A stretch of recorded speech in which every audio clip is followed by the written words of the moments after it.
What is up, everybody? Welcome to the channel. My name is Alex the G, and it's been a while. I know the upload's getting pretty sporadic at this point, but this is PSGL. We are finally back for some more league racing highlights. This is Jeddah, the penultimate round of season 33 here in Formula 5. After spending the last two seasons in F7, I'm now in F5.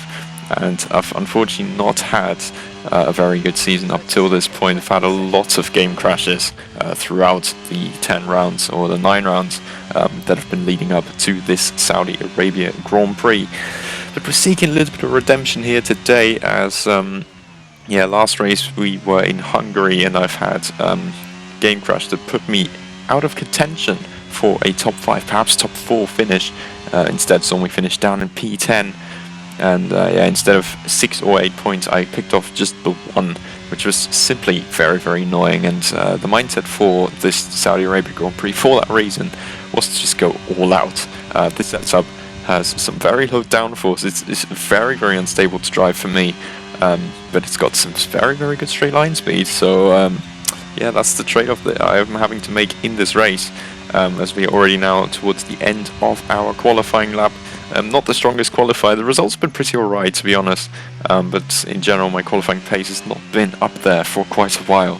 But as we cross the line now, it's going to be probably a 127.772 P6 for that moment, but in the end that will equate to P8. As Giovanna, my teammate, is in P3. Chris Hallett takes pole, the champion pretty much already, and the race strategy as well. Pretty monotonous, just lack 2 starting on the mediums, the rest being on hards. And as we now head to 5 red lights, a very interesting Saudi Arabia Grand Prix awaits us as now they are off. And Cherno, very, very poor start from the man in the Mercedes. That leads to me having to avoid him though. And Coolman on the outside gets through on me. Sieb there gets spun around into turn 1, meaning I'm now up to P7, but still having to fend off Coolman a little bit. I'm going to be on the inside for turn 4 at least, which is definitely an advantage for me. But I do slightly outbrake myself, lucky to avoid a warning there, and I do kind of push Coolman a bit off the road, but no report was coming in for that. So held on to the position, got ahead of him as well, so P6 it is, 2 places made up from the starting grid, and certainly very good for myself. If you reported. Having underfueled actually by about 0.7, bringing me a slight advantage in weight. But of course meaning that I will have to probably run in DRS range as long as I can to bring back some of that fuel. Now you can see on lap 2 here, El Pilote's behind. The gap was relatively big actually, so I decided at some point to ask my engineer if there's any damage going on.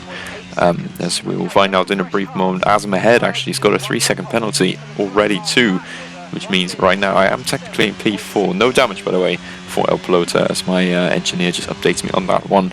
But you can see now through this quick chicane, there is a yellow flag in front here. That's Leon spun around, and that means now already an effective P4. We've effectively halved our grid position within just 1.5 laps, which is brilliant news for me, as certainly very, very good stuff, very encouraging as well. Already finding ourselves in the top 5 on the circuit, but as we cut onto the start of lap 3 now, definitely a little bit more spicy things about to happen. As you can see, out of turn 3, that is Azam in the wall, out of the race, and causing a virtual safety car. But first and foremost, we're up into 4th position, which is, well, it's absolutely brilliant to see. Of course, at this early stage of the race already, virtual safety car then coming in already very soon, already into this quick chicane, which I believe is turn 16, 17. And now just trying to get a good restart also compared to Coolman behind. We had him over there a second at that point, but I think he did manage to pick off the DRS eventually. El Pilote behind was certainly looking a big threat to him as well. We're now trying to put Edrux under a little bit of pressure. We do make a bit of a mistake though there into turn 22, 23. Just run up deep and lose a little bit of time again, but you can see here my straight line speed just coming in as a massive factor in this race so far. As you head into turn 27 now, get a good apex, get a good exit here as well, and I just decided I am so close to the podium positions here, I might as well just go for the move, see what I can do. The top 2 are pretty much gone at this stage anyway, so I head now up into P3, well before turn 1 already. Edrex now sitting behind me in 4th. Coolman still in P5 as Chris Hallett and Giovanno jostling for position ahead. My reserve teammate holding on actually pretty well at this point to the McLaren, crowned champion, I think, after 4 victories this season already. My actual teammate Skyline wasn't able to put up such a big fight to properly challenge him late on. Still, it's been a pretty competitive season overall, and Skyline can definitely be proud of the efforts that he has made. Now, jumping into lap 7, you can see the gap to Giovanno has actually gone pretty small now, and that's because at one point he must have picked up some kind of damage to his car, as suddenly, 1.4 seconds. He was running with Chris Hallett earlier, who has now pulled himself ahead to be 4 seconds clear, but yeah, those instabilities now coming to show a little bit on lap 7, exiting this quick chicane. As a result, I did use a bit more overtake than what I would have wanted, but in this case I just simply had to. Now turns 22-23 though, you can see Giovanno, big mistake for that wing damage, loses a lot of time. That allows me to get into DRS range of the 2nd place man. That's going to be very, very crucial. You can see we're down to 27% ERS. That goes up a little bit now after the braking, of course, but yeah, very low ERS at this stage. I was just banking on that setup giving me a good ERS recovery, and obviously also just the straight line speed in general benefiting me a lot, and making me not have to use as much once I did arrive in that DRS window. So we just started lap 8 there. Now onto lap 9. You can see this is now going to be my first warning of the race, which is, well, not ideal, but one warning is still the stage where you can probably accept it, move on. Just try not to get another one in this Grand Prix as we negotiate this brilliant first sector. Such a great flow in here, but certainly does get a lot more stressful once the tyres wear out. Now onto the end of lap 10, you can see we're now very close to Giovanno. Under half a second this is, and under braking we get really close. We get a great run as well on the exit, while Giovanno gets a big snap of oversteer out of 27. So I decided at this point, yes, we need to turn up that ERS while Chris Hallett sets the fastest lap of the race again. And on to lap 11, we are going to be now ahead of our teammates and set into P2. Of course, chasing indirectly Chris Hallett, but realistically knowing that he's pretty much gone for anybody in this race at the moment. So now it's Chris Hallett from myself. Giovanno is in P3 with Edrex 4th, now Pelota 5th. I believe it is Kuhlmann following very shortly behind that as well. Yeah, you can see I was thinking that maybe now I can get away a little bit with the front wing damage for Giovanno, but he's actually kept it very close there, which is a good job, very well done from him. Of course, I've got very good straight line speed, but will be lacking ever so slightly in the corners, except he's also lacking now due to that front wing damage that he has got. Yeah, I did say earlier those warnings definitely not coming into play, but that is now the second one. And yeah, lap 11, not even halfway through.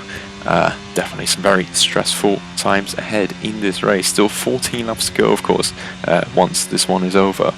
And yeah, we're now having to face 2 track limit warnings in this Grand Prix. And Giovanno is still very much breathing down my neck. He's kept it very close here through this section, but a little use of the overtake button is already enough to gap the Red Bull behind me. You can see that straight line speed might just turn out to be very, very useful in the latter stages of this race. Now until lap 12, and we join just in the middle of the first sector. You can see you actually get a very good run compared to Giovanno, and just decide to use the overtake a little bit to try and get him outside of 1 second for the next DRS window. And into turn 13, you can see that gap is over a second right now, meaning that our mission has been successful at this point. We're over a second ahead of Giovanno, and that'll give Edrex a lot of encouragement, I would imagine. But now through this chicane, you can see maybe missed the curb a little bit. Now get a big slide. Lucky to get away with that. And yeah, crucial mistake at this point in the race, as I was almost gapping Giovanno at that stage, but was not able to hold on. And yeah, then also don't get the best run through 22 and 23, and suddenly that Red Bull was now right up my back again, after thinking I had almost gapped him outside of that 1 second. So instead now I'm deciding not to use any of the ERS, but at the same time Giovanno has also not decided to attack me, so maybe his plan was just to stick back a little bit and now overtake on this straight. But as I look back, I don't head into pit lane, so instead Giovanno does, and effectively goes for the undercut. I believe so does Coolman, Carl Sarad, and another driver behind who I don't quite remember. So we now need a good in-lap here to keep ourselves out of a threat of these guys. Edrex is now, of course, the man behind me, which is certainly putting a little bit of pressure on me too. Of course, the man doesn't have any front wing damage, and we've already been fighting in a previous round at Mexico, where I did manage to edge him out for P4, but you can see middle of the sector 1 there.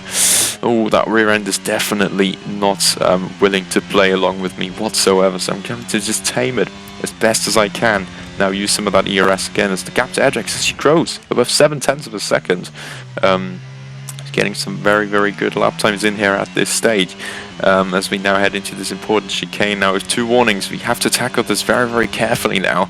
But as you can see, we actually get a really, really good run, very good commitment there in 5th gear. And that actually puts the gap to Edrex almost to over 1/10 for a bit of a moment there. El Pelota behind is also definitely looking for some encouragement, while Cherno and P5 is already 4.5 seconds behind me, so we're fairly safe in the gap in that regard. Yeah, they're not the greatest run maybe through 22 and 23, but still keeping that gap up to Edrex, almost 7/10 still, and consistently gapping him there. El Pelota's actually lost DRS that stage, which is very good news for me, but yeah, you can see now lap 27, that's when I made my mind up, heading into the pit lane and going on to mediums, 1 lap earlier than was scheduled. But with a good entry here, I think it would still be very, very possible to get some good track position while not sacrificing all too much performance from those mediums, because I also know any lap more wear on the mediums on this circuit in particular is going to hurt you pretty much for the entirety of the race. But now out of the pit lane, you can see Chris Hallett was in as well, so nothing really done to the gaps there. You actually go a bit wide, so slightly lucky that nobody saw that, perhaps. Yeah, Chris Hallett is in P3, but El Pelota staying out, as well as Joey Cottonen, who is currently in 2nd with 3 seconds penalties. But as we cut on next now, Chris Hallett is already through on him, and Joey's now got 6 seconds of penalties on at the end of lap 15. Through turn 27 here, getting some pretty good grip, but actually I didn't quite expect Edrex to be so close to me on the exit, and as I look back here, he's basically already right on my back. I was slightly defensive, but there's nothing I can do now. I have to let him go, and yeah, that's me down to P4 for the moment. That Ferrari now getting ahead of me for the time being, but at this stage I'm just thinking, okay, I'm going to just stick behind, conserve my ERS a little bit, just maybe be ready for an attack later on, as also it did seem like I was running lower wings than Edrex, and I was a bit safer on the straights compared to him. Could defend a bit easier, could attack of course a lot better as well. As you can see, Coolman definitely keeping pretty close to me, and as I didn't get the best run through that chicane, he is definitely very much in with a threat for me, as I now also go deep into 22. I'm not able to get a good run to 23, and look at how close that Alfa Romeo is. That's definitely not a comfortable situation for me at all, as the German driver, that of course former teammate at NLR before he went over to VAI, now goes over to the inside line. I decided to stay outside and now get a bit more of a slingshot run onto this straight, also not knowing at this point of course that he was low on ERS, but I did find out later on the commentary stream that his red light was flashing, and that's ultimately what made the difference for me, and was making me able there to stay ahead of the Alfa Romeo and back into P4 as we start lap 17. We'll become P3 of course once Joey does decide to come into the pit lane. Now at the end of lap 18 you can see Joey has been caught up to by Edrex, and Edrex has obviously taken me and Coolman with him. Carl Scarrett is just about outside of that window now, but El Pelota very much following right behind, as the Spaniard is now trying to make his way into our DRS range. Yeah, Joey, you can see Edrex basically has to get through here now, and if he is able to do that while I can't go through, that would be him in a pretty safe position for P2. But now Edrex to the inside of turn 1, a very late move. Joey tries a switchback, gets a massive slide from the rear end. That's gone perfectly for me, as I've now been perfectly able to nick that position and stay well in range of Edrex, who is also now low on his ERS, while I've got over 40%. So that's pretty much gone to perfection for me, and I'm going to be very much able to attack the Ferrari man again, the French driver, who I did exchange a few words with after the race, after what was a brilliant job done from him to defend But ultimately, yeah, it was certainly a very good fight we've already had going on for multiple rounds in this season. Yeah, there you can clearly see that ERS is very low for that Ferrari. And yeah, I'm just using a little bit now here to close in ever so slightly, also to defend myself a little bit from Coolman, who's lost out slightly from the tussle with Joey Cottonen. But was able to hold on to our DRS window here. There you can see, I think the pressure is definitely very much getting to Edrix here, as I'm now just closing in on this back DRS straight. That red light is getting ever bigger, and I'm now having a look to the inside into 27, but I know the DRS zone on the next straight is going to be more powerful for me, as I now just try to get a good exit, as good an exit as possible. But now, yeah, Edrix is pretty much a sitting duck, and the overtake mode is nothing that he can defend against. We are now back up into second, well before the braking zone, and we've only got Chris Hallett ahead, who in the meantime has pulled out his lead to over 8 seconds. So hugely impressive from Chris Hallett there to go so far into the lead. Now onto the end of lap 21. Hallett, of course, still clear. I'm not able to close in, but I'm just using ever so slight amounts of ERS to defend from Edrix. But you can see Edrix has fallen off the back of me a little bit, which has allowed Koolman now onto the back of the Ferrari. And Koolman tries the same move that he tried on me there to the inside. I've seen 2 arrows appear for a very short time. Then as I look back, 2 drivers side by side, perfectly going for me there. As the gap is about 6 tenths at this stage, both of them using ERS at this point, I would imagine.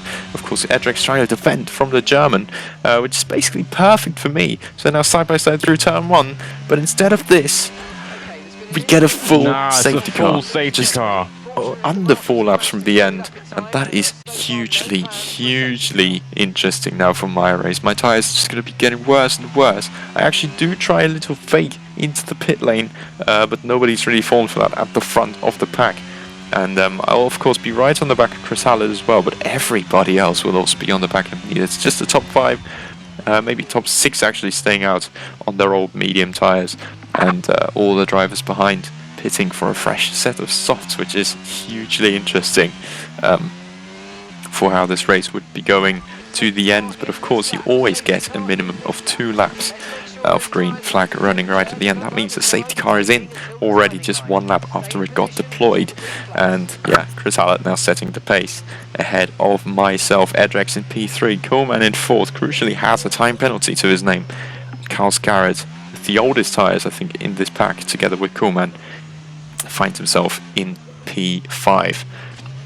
So how is our reaction going to be to this safety car restart? I think this is now the time where we can burn out our tyres again. That stupid limiter going away, and we are finally able to burn those tyres up again. But Chris Hallett, you can see, catches me perfectly at the wrong moment, and I also get a little wheel spin at the second application of the throttle, which now means Edrix is very close to the back of me again. I just used a lot of overtake down to the end of this straight, and that sees me through fine for this turn 1. But yeah, the tyres are still pretty cold at this point, and also the tyre wear is not getting better either. And so I'm definitely driving a bit of a handful, and with colder tyres, it's definitely not ideal to try and push on to the maximum. You can see a slight moment through that right-hander, and definitely some very stressful times. This first sector, first time anyways, been negotiated fairly successfully, very deep through 11. Barely managing to hold on without a warning, but it's gone pretty well overall. Edrix about 6 tenths behind me as we head into turn 13 now for the first time. Chris Hallett, you can see he's pushing, he's going away already, and my target was not to challenge that Brit in P1. My challenge was to just hold on to this second place finish, which would be absolutely brilliant for myself after what has been such a horrid season overall. From a driving perspective, I feel like I've been doing pretty well, but yeah, just luck hasn't been on my side whatsoever, and the game has also just not decided to cooperate with me as the first of 2 more times in turn 22, 23 has been negotiated, just using some of our ERS again, but keeping about half the battery for the final lap yet to come. Yeah, Leon, you can see he's already up into P5. If you remember back to lap 2, he was of course the one who spun out on his own accord, allowed me to go up to P5, sorry, actually, at the time. And Leon definitely making a name for himself. He's got 6 seconds of penalty as well, which is pretty reassuring for me that I am going to be able to maybe hold on to this second place finish. Edrix doesn't quite have the pace it looks like at this moment in time, and Chris Hallett ahead It's just keeping that advantage that he has, about 9/10 of a second, and I'm not even really looking to challenge. You can see the last time now we're heading through this first sector, very dodgy section, as the tyres are getting older and older, and of course they are one lap older than what they usually would be on the normal pit window. But the last time we have negotiated this first sector well. 33.8 split times, definitely not the times that you would be aiming for, but it is the final lap. Pretty old tyres, and more incidents also kicking off at the back as well, as VAR Leon now is already up to 4th. And for all I know, I'm just hoping at this point that Leon catches up to Edrex quickly enough that these two are going to have a tussle, losing them time and therefore keeping me out of a possible threat from the German driver in that Mercedes. Chris Allett had 1.2 seconds, so no threats going on there at all from my own side. But as you can see now, getting a fairly decent run through 22 and 23, using enough of my ERS. You can see it's barely going down, even though I do use my overtake for basically half the straight, but even more than that. Still keeping 15% of the battery. You can see Leon very close now to the back of Edrex. He does go to the outside. He has to make it the long way around. I think he does make that move stick as well. But for all I know, it has been enough for me to hold on to second place. Chris Allett wins, and it's myself in second. Leon will drop off quite a bit, which allows Edrex onto the podium. But a very successful race for me ends on the podium in P2 in PSGL Formula 5. Hey. Certainly not the result I was expecting after the season that I have had. But definitely something I would very much take. El Piloto picks up driver of the day. Only started 12th, finished in P5. But I would say I'm filing a little bit of an application as a contender, starting in P8 and finishing the race all the way up in second, just behind our new champion, of course, Chris Allett. Very much the dominant driver, even though some drivers did try to put up a challenge. Yeah, he has been the dominant force in this season. Very deserved champion as well. F5 podium, and I'm in the penultimate definitely round. very humbled to be able to share the podium with him on one occasion in this season. Edrex as well in P3 have given me a great fight in multiple rounds already, particularly in Mexico, where it was full wet to dry. Very interesting conditions. I was able to overtake him late on and edge him out for what would be a P4 finish. My best finish to date. And as we now head onto this result screen, you'll be able to see once again where the finishes were. Chris Allett wins. Myself in second, Edrex is third, Boyoludo finishes in P4, El Piloto finishes fifth, with Coolman in P6. If we eventually scroll out of the racetrack again, we will actually work out the other positions too. As you can see there, Sieb is in P7, VIR Leon finishes 8th after all, Giovanna, my teammate in P9, and Lakito is the last point. But that is it for this video. I really hope you enjoyed it, because that was certainly the best drive in this season so far. And until next time, goodbye. That's a nice one.